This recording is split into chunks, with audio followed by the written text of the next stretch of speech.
Marca España, con Lola Plaza.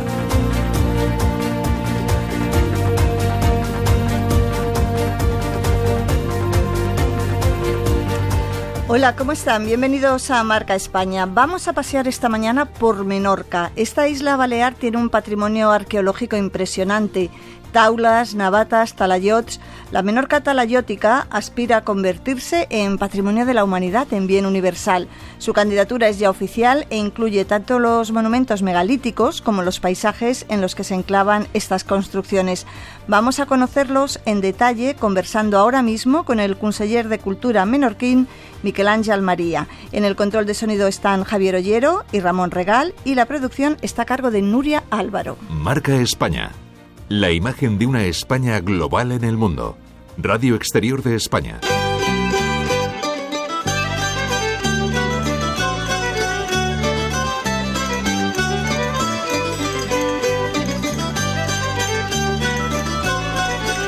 La Menorca talayótica es la nueva candidatura elegida por España para formar parte de la lista de Patrimonio Mundial de la UNESCO.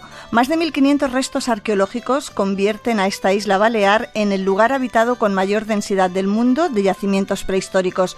Vamos a conocer más estas joyas patrimoniales. Lo vamos a hacer con la ayuda del conseller de Cultura, Miquel María. Buenos días, buen día. Hola, buen día, muy buenos días, encantado de estar con ustedes. Nosotros también. Lo primero, enhorabuena, ¿no? Porque esta era una aspiración antigua. Hace unos años, ya en el 17 se intentó, no pudo ser, pero ahora se ha conseguido por fin. Así es, en 2017 fue la primera vez que la candidatura de Menorca talayótica a Patrimonio Mundial, compareció ante el Comité de Patrimonio Mundial de la UNESCO.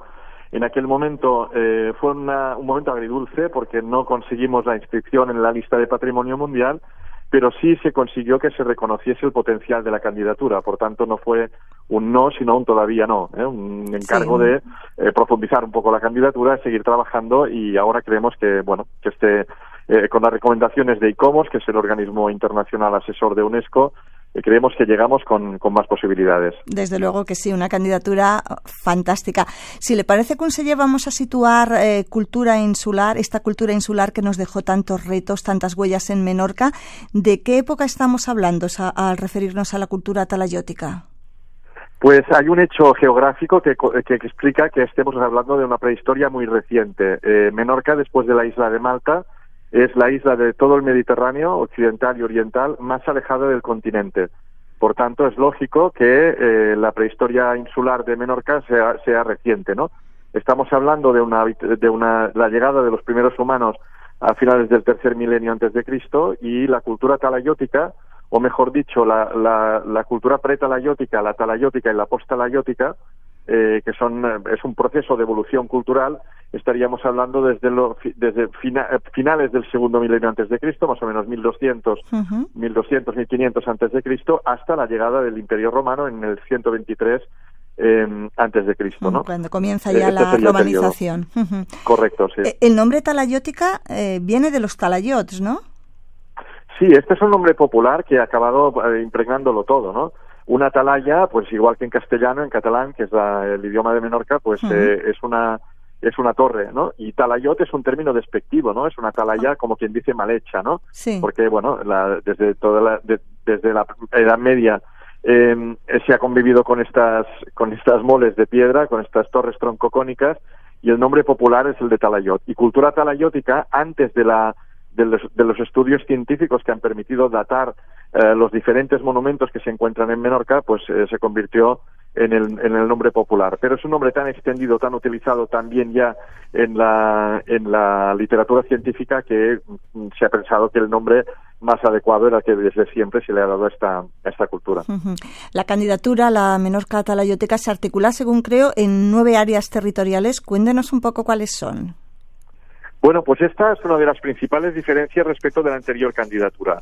La que presentamos en 2017 era una colección de 32 monumentos singulares que representaban pues la tipología y las épocas más significativas de la evolución de los monumentos en la prehistoria de Menorca.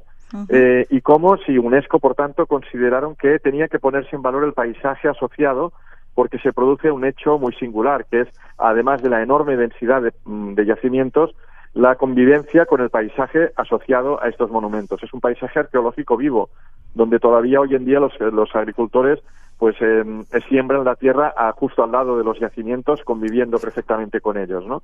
Esta característica pues ha hecho redefinir la candidatura de esta forma, con 9 componentes o 9 áreas territoriales.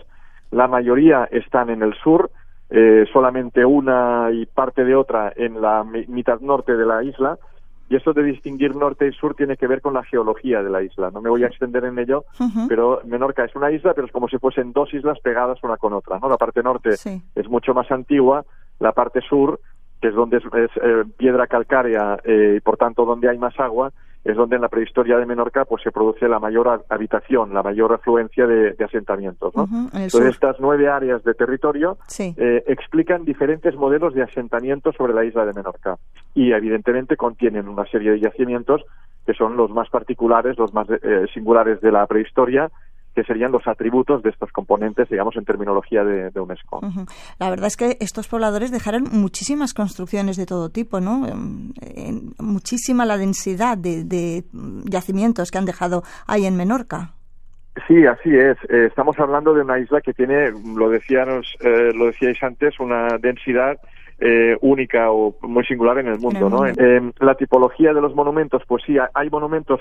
Lo que se produce en Menorca es una prehistoria con una marcada divergencia. Es decir, si vamos a lo más antiguo, hay unos parecidos bastante importantes con Mallorca, incluso con zonas continentales, y a medida que va avanzando el tiempo, el relativo aislamiento de la población local, no tanto aislamiento de no tener contacto, sino de afirmación insular, pues va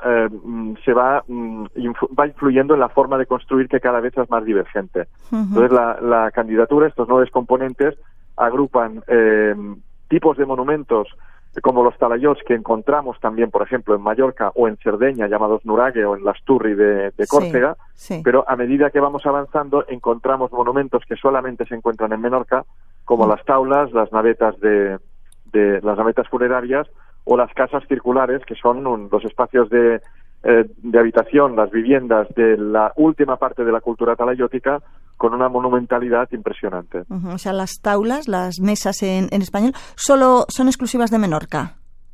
Sí, las taulas es un monumento singular, tanto la taula propiamente dicha como el recinto. La taula nunca se encuentra plantada sola en el campo, digamos, no está siempre dentro de un recinto en forma de herradura, más o menos mejor o peor conservado, ¿no? Pero siempre tiene indicios de haber estado dentro de un recinto. Por tanto, estamos hablando de un edificio, no solamente de un monumento, de una columna peculiar, está con 2 losas de piedra puestas sin argamasa una encima de la otra, ¿no? Pero sí es un monumento único en el mundo, es totalmente particular. Le decía antes que nos llama la atención las muchísimas construcciones en una isla de dimensiones, bueno, no es demasiado grande, Menorca, ¿no? Pero también me llama mucho la atención que están muy bien conservadas en general, ¿no? Sí, esta sería precisamente la tercera característica, ¿no? Hablamos de la densidad, de la convivencia con las actividades humanas y la conservación de los monumentos, ¿no? Precisamente estamos hablando de monumentos que no están hechos de una piedra no es granito, es piedra calcárea, por tanto no es una piedra muy resistente, no es un material muy resistente, y incluso así, la realidad es que siguen en pie muchos monumentos, concretamente 7 taulas de las 32 localizadas, y estamos hablando de un monumento que tiene pues 2.500 años aproximadamente, pues es bastante excepcional. No hablemos ya de los talayots hay unos 300 más o menos en toda la isla. La parte de la corona, la parte superior, puede haber sufrido evidentemente desperfectos, pero la base del talayot continúa perfectamente visible en muchos casos y completa, digamos, ¿no? En todo su diámetro. Y después encontramos, por supuesto, muchos yacimientos que están enterrados en el campo, ¿no? Y el enterramiento ayuda precisamente a la conservación, ¿no? Sí. El hecho de no tener la erosión del aire y la lluvia, pues hace que cuando se hacen excavaciones arqueológicas programadas, pues salgan a la luz monumentos que están en un estado de conservación realmente excepcional. Bueno, conseller, estamos viendo que Menorca es un museo al aire libre, pero para quien no haya tenido la suerte de ir, de todos estos restos, ¿cuáles son los más representativos? Los que, si vamos a Menorca, tenemos que visitar sí o sí. Vamos a decir 3, por ejemplo. 3, pues muy sencillo. Yo diría que en Mahón vamos a hacer una ruta de levante a poniente, ¿no? Vale. Llegando por Mahón, que es donde llega el barco. Un puerto maravilloso. El avión, a muy pocos kilómetros del aeropuerto, en 10 minutos desde el aeropuerto, se llega a Trepucó. Trepucó es un poblado que tiene los dos elementos más característicos, que son el talayot y la taula. En el centro de la isla, en la parte sur, está el poblado de Torre d'en Galmés. Está en el término de Alayor, y es un poblado donde se llevan décadas ya de excavación programada, y por tanto se han sacado a la luz casas, tiene recinto de taula, tiene 2 talayots, tiene cuevas de enterramiento y de uso de vivos, ¿no? Sí. Por tanto, es un poblado muy completo que cualquier visitante se puede llevar una visión bastante aproximada de cómo era al completo un poblado de época talayótica. Sí. Y finalmente, ya en la parte de Ciutadella, la Naveta de Estudons, que es un edificio muy particular, es el icono de Menorca, está solo en medio de una planicie cóncava al lado de la carretera general. Y bueno, yo creo que es significativo que sea uno de los 2 o 3 monumentos más visitados de Menorca cada año, ¿no? En estos momentos, pues los años buenos, estamos en un año COVID que lo exceptúa todo, pero en los años normales, pues puede tener solamente en verano, que es cuando hay una visita regulada y con centro de visitantes, entre 40 y 50.000 visitas cada año, ¿no? Claro, es que la Naveta de Tudons yo creo que es el más representativo, al menos es el que se nos viene a todos a la cabeza, ¿no? Creo que además es el edificio más antiguo de Europa utilizado para enterramientos colectivos, o sea que ahí también marca la diferencia. Bueno, esto parece que es un mito. Yo no soy arqueólogo, soy el conseller, pero tengo que fiarme de lo que me dicen los científicos. Y es que hay mucha literatura clásica que publica este dato de que se trata del edificio más antiguo de Europa, pero hoy en día esto está completamente discutido. De hecho, hay referencias de edificios mucho más antiguos con restos colectivos, con restos de enterramiento colectivo. Por tanto, hay que ponerlo en solfa. Precisamente la ciencia lo que hace es esto, ¿no? Que no se puede dar nunca nada por sentado para siempre, sino que la continuidad de la investigación va corrigiendo las afirmaciones o las hipótesis que se han podido plantear en una época y nos ayudan a entender y a comprender mejor la realidad. Tampoco es demasiado importante porque ya en sí es maravilloso, sin necesidad. Por supuesto. Además, esta cultura talayótica explica muy bien todos estos monumentos o restos, las costumbres, ¿no? Y las técnicas de las sociedades prehistóricas de la isla, porque durante esos 200 años la manera de vivir de los humanos en la isla también fue cambiando, ¿no? Primero creo que eran seminómadas, luego ya más sedentarios. Un poco a través de estos yacimientos, ¿se puede ver esa diferencia?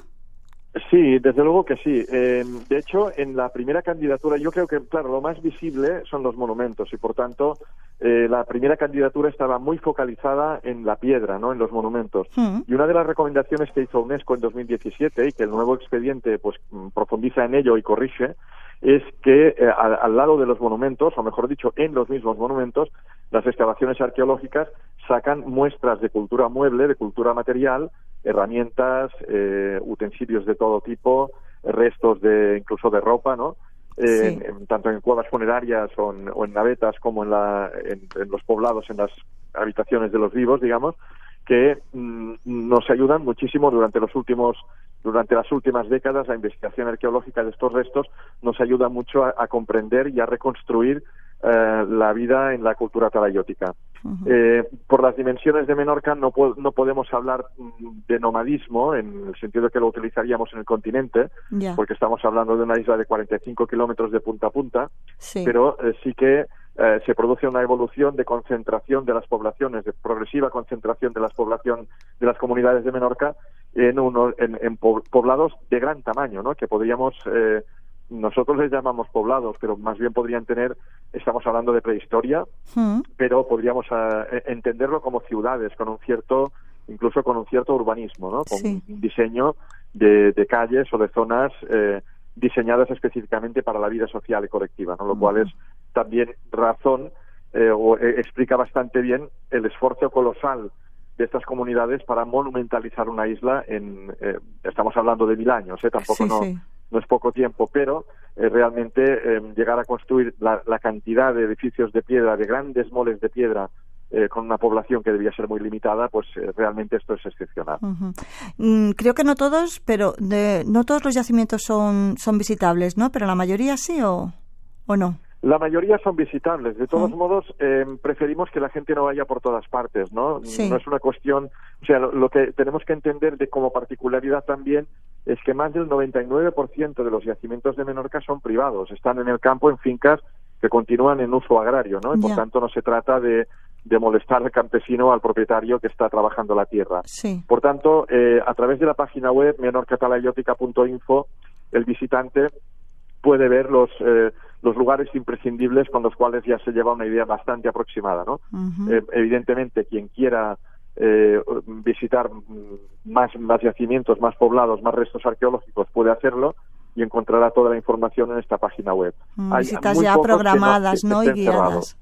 Sí, correcto. O incluso por su propio pie, es decir, la mayoría de los yacimientos, especialmente en invierno, están abiertos al público sin ningún tipo de control, porque la convivencia con los yacimientos por parte de la población local y de los visitantes es bastante excepcional también, ¿no? No hay vandalismo. De hecho, cuando se ha producido algún caso como la pintada de la naveta de Estudons en 2017, sí, pues la oleada de indignación y de implicación de los menorquines en la defensa de su patrimonio, pues yo creo que evidentemente la pintada fue un hecho negativo, pero pues tuvo también esta parte positiva de demostrar la implicación y la identificación que tiene la gente local con su patrimonio histórico. Pues qué bonito, porque de cara a la candidatura eso es también un valor importante. Así es. Y ahora, sin duda, sí. ¿qué pasos vienen? En febrero creo que se presenta ante el organismo internacional un nuevo expediente. Sí, el proceso a partir de este momento está completamente pautado por la guía de elaboración de candidaturas de UNESCO, ¿no? En febrero, efectivamente, el 1 de febrero, el Ministerio de Cultura tiene que entregar en París el expediente completamente ya terminado. En este momento está en fase de corrección, ya está terminado, pero todavía queda, algo que revisar. Después, en septiembre, vamos a tener la visita del evaluador, la persona que designe ICOMOS para evaluar la candidatura. Esta persona pues se encarga de comprobar que el expediente pues tiene que ver con la realidad, ¿no? Y después ya nos vamos a 2022. En enero tendríamos el informe provisional de ICOMOS, en mayo de 2022 el informe definitivo y esperemos que en julio pues podamos celebrar la inscripción en la lista de Patrimonio Mundial, julio de 2022. Va a ser así seguro. El lema de la candidatura es Menorca Talayótica, una odisea ciclópea insular, ¿no? Así es, que queríamos este tono poético en el subtítulo de la candidatura, porque para expresar en una simple frase pues de lo que se trata, ¿no? De una odisea de unas comunidades insulares de la prehistoria con unos medios muy limitados y que monumentalizaron la isla de tal modo que 3.000 años después esto es perfectamente perceptible en la vida cotidiana, ¿no? Hay una persona relacionada con los trabajos del expediente que dices que Menorca lo que pasa es que abres una ventana y tienes un talayot delante, ¿no? Sí. Prácticamente es así, no es casi exagerado decirlo de este modo, ¿no? Sí, Por tanto, hablar de odisea ciclópea insular yo creo que para nada es exagerado y que ayuda muy bien a comprender lo que supuso la prehistoria en esta isla particular del Mediterráneo. Bueno, la decisión entonces en julio, creo que ha dicho, del 2022.